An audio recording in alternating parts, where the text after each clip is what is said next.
Buenos días, alumnos de la Escuela de Catequesis. Ya vamos avanzando con nuestros temas. Estamos entrando ya un poquito más a la parte que corresponde a nuestro vicariato. Entramos ahora en la creación de las prefecturas. Ya les mandaré los textos porque la parte final he cambiado algunas cositas más, intentando simplificar y acortar el texto, y ampliar una parte más, sobre todo relativa al vicariato de San Ramón. El tema con el que estamos ahora es la creación de las prefecturas, y el próximo tema ya nos centraremos propiamente en el vicariato apostólico de San Ramón. Los alumnos que son de otras jurisdicciones pues nos van a disculpar, pero en principio hoy estaba pensado para nuestro vicariato. En principio un poquito repasar o aprender qué es un vicariato o qué es una prefectura.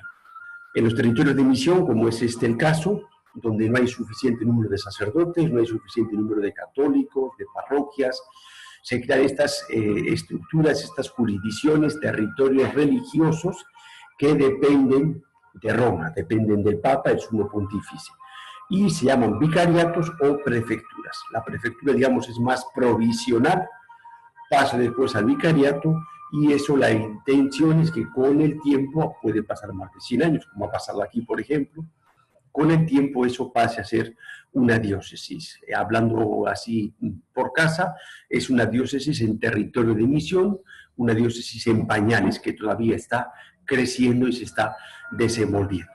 Bueno, en toda la zona de la selva van a aparecer las prefecturas. El año 2000 celebramos el centenario de las prefecturas. En primer lugar, 3, como vamos a ver ahora. Después eso se ha ido extendiendo hasta los 8 vicariatos que tiene ahora la selva y la prelatura de Moyobamba. Vamos a ir viendo cómo se fue produciendo esto, lógicamente empalmado con los temas anteriores. El Papa León XIII, vamos a ver que es un papa importante, dio un gran impulso a las misiones, un gran papa. En un llamado, un mensaje a los obispos del Perú les decía: estimulamos vuestra caridad para que se multipliquen las expediciones a los indígenas, lleven la cultura de la civilización y la suavidad de costumbres, disipen las tinieblas de la ignorancia, para que por fin también ellos reciban por medio de la fe la suerte de los santos. Hace una invocación especial a los obispos del Perú a que se vuelquen hacia toda esta zona que está más abandonada de la selva. Un detallito importante es que todavía en esa época se considera unida la evangelización con la civilización. Será más adelante, en el 1917 o 18, no recuerdo bien, con la Maximum Illud, que el Papa Benedicto XIV separe la evangelización por un lado y la civilización por otro. Si bien durante siglos, como veíamos en la época de los patronatos y todo eso, a la Iglesia tenía ciertas ventajas, pero con el tiempo cada vez le va complicando más la vida a la Iglesia, hasta que, como digo, en 1918, con la Maximum Illud, eso se parta en dos, cuando se intente diferenciar. Por otro lado, veíamos ya que los franciscanos se habían quedado prácticamente solos en toda esta extensión de territorio y el número de vocaciones ha ido disminuyendo. Entonces son ellos los primeros que proponen dividir todo este territorio de la selva, todo el oriente del Perú, lo que está, digamos, a la derecha en el mapa, dividirlo en 3 prefecturas, esta imagen que decíamos ahora, encargada cada una de estas 3 de una orden religiosa. Ellos, digamos, y otras 2 órdenes más para repartir el trabajo.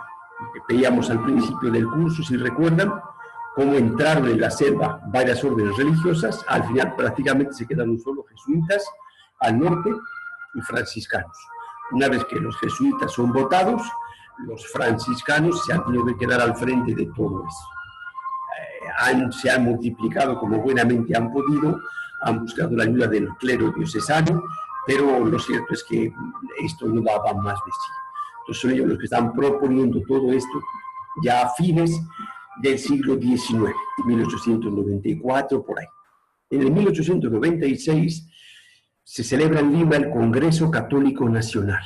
Se instaura propiamente ya en el Perú la obra de la propagación de la fe, una iniciativa de toda la Iglesia Universal, la sede lógicamente la tiene en Roma, que busca la ayuda económica para las misiones y la búsqueda de nuevos misioneros religiosos.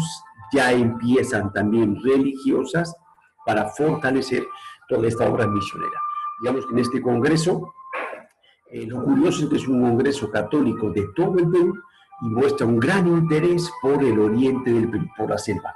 Parece que había más interés hace 100 y pico años, 125 años, que lo que hay ahora por la evangelización de la selva. Ahora sí se ha puesto nuevamente en el candelero, gracias al sínodo de la Amazonía y al empuje que le ha metido el Papa Francisco, pero si no, estábamos un poquito ahí aislados, y cuando en la costa se hablaba de las misiones, se hablaba de África, se hablaba de Asia, pero no se hablaba de estas extensas regiones de la selva, donde todavía hay mucha gente que si conoce algo de Jesucristo es, pues que sé que existe por ahí, pero poco más. Y a veces más noticias negativas, porque los han enfrentado con la Iglesia, que positivas. A partir de 1897, uno de los frutos de este Congreso Católico Nacional es esta revistita que tiene acá, Anales de la propagación de la fe en el oriente del Perú. Va a empezar a publicar textos que han ido haciendo años anteriores los misioneros sobre la geografía, las costumbres, la lengua, las expediciones, de tal manera que al Perú y al mundo se da a conocer todo el trabajo que se ha ido haciendo y que queda por hacer en toda esa zona.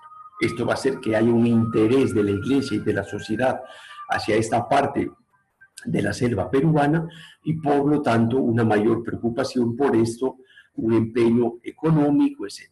El gobierno de la República tampoco fue ajeno a esas cosas, fue consciente de esta necesidad.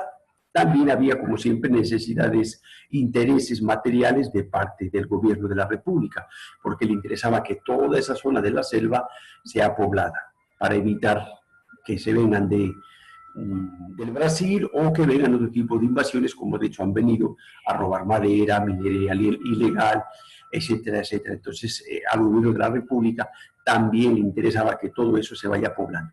Y como siempre, la punta de lanza ha sido la Iglesia Católica, que con muy pocos medios es capaz de entrar en esos lugares. Visto así todo esto, si se dan cuenta, los trámites son muy lentos. Estamos hablando desde el 94, recién 1894, recién el 5 de febrero del 1900, el Papa León XIII, el mismo que veíamos antes, con el decreto Cum Interior Pars. Los documentos de la Iglesia saben que se titulan con las 2 o 3 primeras palabras con las que empieza el documento en latín. Entonces, haciendo referencia a la parte interior de la selva del país, se crean estas 3 prefecturas apostólicas. Cada una encargada de una congregación religiosa tendrá al frente un prefecto apostólico. La del centro es la que, digamos, nos corresponde a nuestro territorio, San Francisco Solano de Ucayali. Tiene todo lo que es la cuenca del río Chanchamayo, del río Apurímac y del río Ucayali. Es la parte central de la selva. La otra, la meridional o al sur, es la llamada prefectura de Santo Domingo de Urubamba, porque va a ser encargada a los dominicos. Es toda la región del Urubamba, lo que ahora es Madre de Dios y parte también del Cusco. Y al norte, a la derecha, la extensa región de todo lo que es el Amazonas. Se va a llamar San León del Amazonas. Esto se publica el 5 de febrero de 1900. Lógicamente, antes ya se ha ido coordinando con cada congregación para que acepte esta responsabilidad a medias. Recordemos que el vicariato o la prefectura apostólica depende de esta comisión de propagación de la fe, propaganda fide, que decimos en latín, de Roma. Recibe algunas ayudas, algunos subsidios de Roma, pero depende principalmente de la congregación religiosa que lo asume. Los agustinos llegaron en el mismo 1900, el padre Paulino Díaz, agustino, fue nombrado como prefecto, llegó con 3 sacerdotes y un hermano. Se instalaron en Iquitos, la principal ciudad de esa zona, en el 1901, y a partir de ahí van a ir empezando su trabajo evangelizador de toda esa extensa zona. Un año más tarde, los dominicos se hacen presentes del Cusco, para desde ahí iniciar la visita a todos estos valles, sobre todo del río Urubamba. El padre Ramón Zubieta, dominico, será el prefecto. Esta zona hasta ahora está encargada a los dominicos, lo que ahora es el vicariato de Iquitos, tal sigue siendo encargado también a los agustinos. En la zona centro, el primer prefecto será Fray Antonio Batlle. Como esto veremos ya el próximo mes, si Dios quiere, con más detalle ya la historia propiamente del vicariato de San Ramón, incidiremos un poquito más en esta parte. Esto después irán aclarando un poquito las cosas. Aquí tenemos la parte que a nosotros nos interesa. Aquí está Lima, esto es la costa. Este mapa lo tienen en los apuntes. Y este es el límite de todo lo que corresponde a esta zona central. De aquí para arriba, ya lo que es la cuenca del río Marañón y del río Amazonas, es el otro vicariato. Aquí está el río Urubamba, si se fijan, de acá ya para allá y hacia el sur, toda esta zona será el otro vicariato. Aquí está relativamente cerca de Ocopa, por eso este vicariato se encargó a los franciscanos, y que desde aquí van a seguir atendiendo toda esta parte. Ya en 1940, veremos después, la sede del vicariato va a pasar de Ocopa a San Ramón. Y acá tenemos las tres prefecturas. Esta que está en verde sería la prefectura de San León del Amazonas, que después dará pie a 3 vicariatos. La prefectura del centro, San Francisco Solano de Ucayali, que dará lugar a otros 3 vicariatos. Y la prefectura de Santo Domingo del Urubamba, que después se llamará de Puerto Maldonado, que es la capital del departamento. Después veremos que se va a crear otro vicariato de Jaén, encargado de los jesuitas, San Francisco Javier de Jaén, y la prelatura de Moyobamba, que es parte de toda esta antigua diócesis que existía aquí, que es la diócesis de Chachapoyas. Muy bien. El tiempo pasó, tengan en cuenta que estamos hablando de más de 100 años, y hubo un aumento rápido de la población, tanto en comunidades nativas como en colonos. Por otro lado, aparecieron nuevos pueblos y grandes ciudades, sobre todo las 2 grandes ciudades al norte, la ciudad de Iquitos, y en el centro, la ciudad de Pucallpa, que fueron atrayendo un montón de gente, de tal manera que estas ciudades, con 200.000 habitantes, ahora tienen más todavía, eran prácticamente el tamaño de una diócesis. De hecho, tanto en Iquitos como en Pucallpa, la mayor parte de las parroquias están en la ciudad, no propiamente en las comunidades, bien sean de colonos o bien sean de nativos, pero hubo un crecimiento muy rápido. Las extensiones seguían siendo demasiado grandes. Entonces se solicitó ya, a partir más o menos del año 2030, cada una de las prefecturas fueron empezando a solicitar las nuevas subdivisiones y el refuerzo de nuevas congregaciones que asumiesen una parte de esa prefectura, que se convertiría en una prefectura nueva o en un vicariato. El vicariato, decimos, es un poquito más estable que la prefectura. Y se van produciendo las siguientes. En nuestra zona centro, en el vicariato de San Francisco Solano de Ucayali, en el 1956 se hace una desmembración. En realidad, el vicariato de San Ramón debería de mantener el nombre, porque en principio se desmembraron los otros 2 vicariatos. En realidad, como la sede estaba en San Ramón, en Roma le pusieron vicariato de San Ramón, y por más que Monseñor Uriarte reclamó, así se quedó. Al norte está el vicariato de Requena. Estos 2 vicariatos siguen encargados a la provincia franciscana de San Francisco Solano, que tiene su convento en el Rímac. El centro, con la gran ciudad de Pucallpa, fue encargado a la Sociedad de Misiones Extranjeras de Quebec. Esto es lo que estaría al sur de nuestro vicariato actual de San Ramón, Requena al norte y San Ramón en el centro. Vamos viendo las otras prefecturas cómo han ido evolucionando. De la prefectura de San León del Amazonas, arriba a la derecha, recordemos, se formó el Vicariato Apostólico de Iquitos y el Vicariato Apostólico de San José del Amazonas, encargado a otra congregación. El Vicariato de Santo Domingo del Urubamba, decíamos antes, la prefectura, perdón, se convirtió en lo que es el Vicariato Apostólico de Puerto Maldonado, sigue encargado a los dominicos. En el 1921 se creó la Prefectura Apostólica de San Gabriel de la Dolorosa, del Marañón.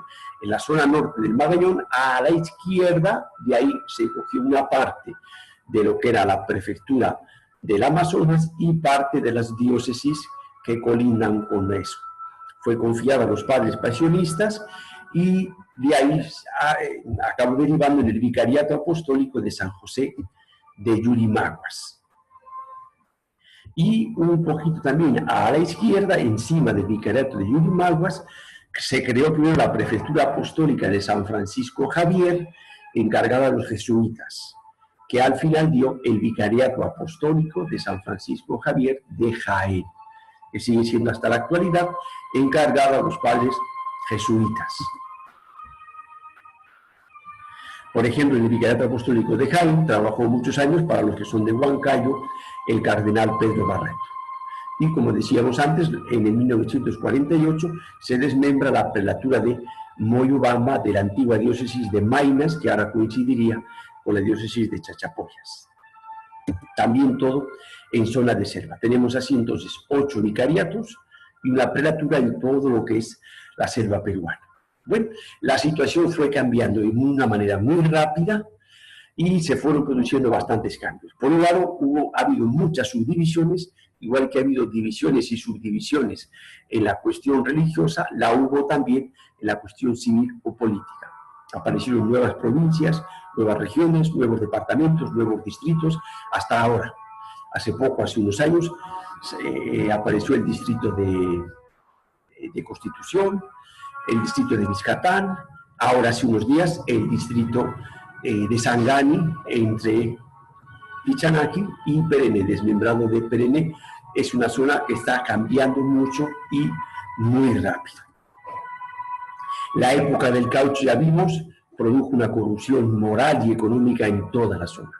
Un montón de gente con mucha ambición para sacar dinero, generando explotación de la tierra, de la naturaleza, y explotación de las personas, la esclavitud hasta ahora. Esta foto sacada de internet es actual prácticamente.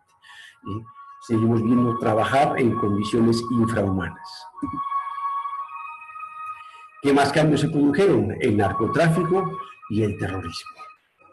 El terrorismo y el narcotráfico, pero sobre todo el terrorismo, produjo nuevas concentraciones, comunidades enteras que tuvieron que salir hacia otros sitios, recorrer cientos de kilómetros a pie, huyendo del terrorismo y después del narcotráfico. Comunidades que desaparecieron enteras, se fueron a sitios completamente distintos, se movieron de un sitio para otro, comunidades que se dividieron por el terrorismo, unos a favor, otros en contra.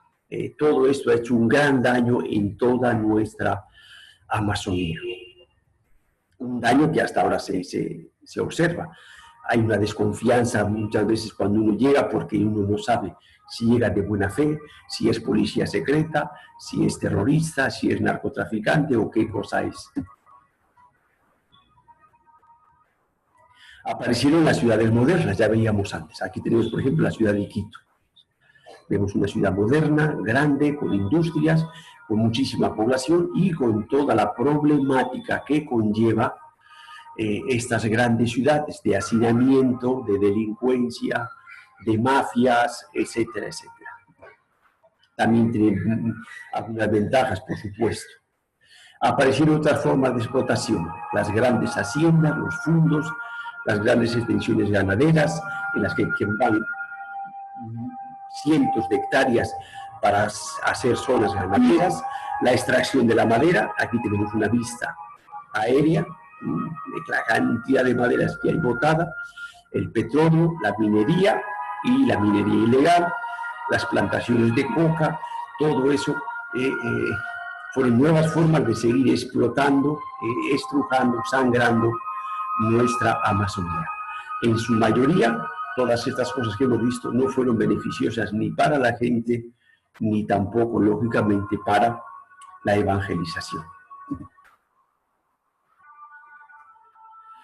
Ha habido una acción estatal en la que aparecieron nuevas leyes a favor de las personas que ahí vivían, la exoneración de impuestos a favor de los nativos, habiendo una presencia mayor de parte del Estado en cuanto a centros educativos, centros hospitalarios, presencia de las Fuerzas Armadas, presencia de la policía.